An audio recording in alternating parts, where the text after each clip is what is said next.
Alam nyo, parang pamilyar na tong kwento, di ba? May sasabog na malaking iskandalo, tapos may mga sikat na pangalan na lalabas. Pero paglipas ng ilang taon, parang hangin lang. Walang nangyayari, walang napaparusahan. Yan ang tinatawag na cycle of impunity dito sa Pilipinas. At ngayon, yan mismo ang susubukan nating himayin. Bakit nga ba sobrang hirap basagin ng siklong to? So, para mas malinaw ang usapan natin, heto yung mga dadaanan natin. Una, ano ba tong kultura ng impunity? Pangalawa, bakit ba laging nakakalusot yung mga big fish? Tapos titingnan natin kung paano nauulit ang kasaysayan sa isang bagong-bagong iskandalo. Sunod, may pag-asa ba sa isang bagong batas? And finally, aalamin natin ano na ba ang aabangan natin para sa hustisya sa bansa. Okay, umpisahan natin sa umpisa.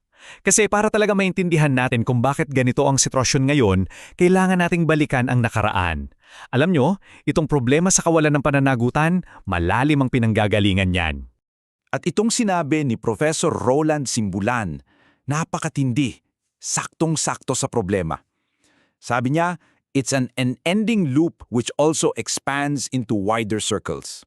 Grabe, isipin nyo, isang paulit-ulit na cycle na hindi lang basta umuulit, lumalaki pa, lumalawak at mas lalong nagiging komplikado habang tumatagal. At ang pinaka-recent na example nito na nagpaalala sa ating lahat ay yung 10 billion pesong pork barrel scam. Isipin nyo to ha, halos isang dekada, 10 taon, tumakbo yung kaso. Pero sa dulo anong nangyari? Absuelto ang mga pangunahing akusado. Kaya naman yung frustration ng mga tao, yung pagkadismaya sa sistema, nako, nanariwan na naman. Tingnan nyo yung resulta. Sina Juan Ponce Enrile, Bong Revilla at Jinggoy Estrada, lahat sila absuelto sa kasong plunder. Plunder ha? Hindi biro yan. Daan-daang milyong piso yung pinag-uusapan natin na sinasabing ninakaw sa kaban ng bayan. Pero sa huli, ang sabi ng korte, kulang daw ang ebidensya. So yun, nag-iiwan niya ng isang malaking question mark sa isip ng lahat. So yun nga yung tanong ning lahat, di ba? Paano nangyari yon? Bakit yung mga kaso na sa simula ay parang ang tibay-tibay na uuwi lang sa wala? Sige, silipin natin kung ano ba talaga yung mga sinasabing butas sa ating sistema.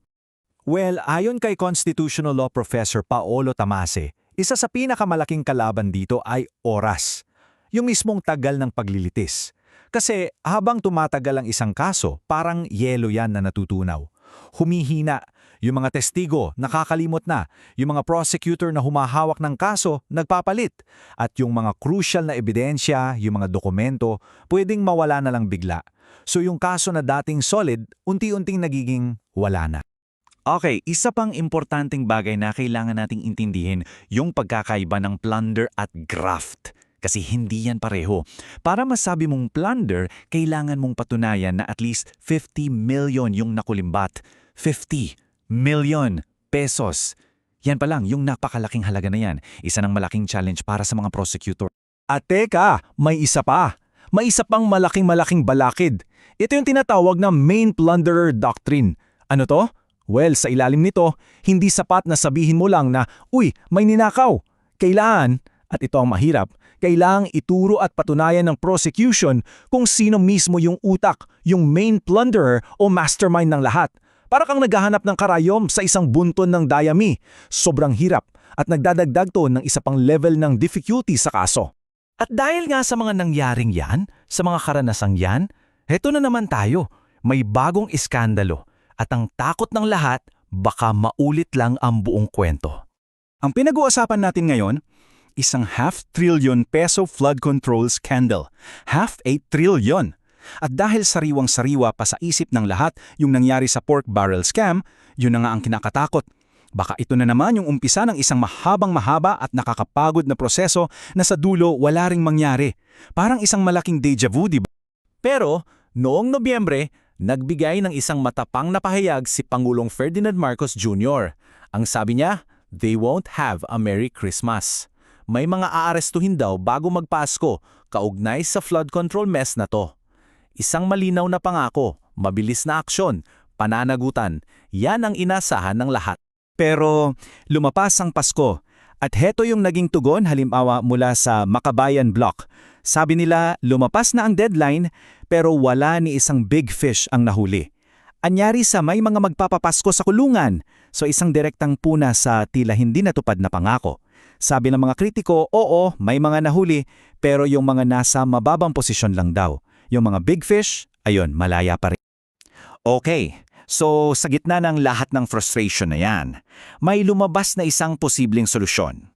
Isang panukalang batas na ang layunin, baguhin ang takbo ng laban kontra korupsyon. Ito yung House Bill 6626 at ang core idea nito ay simple lang.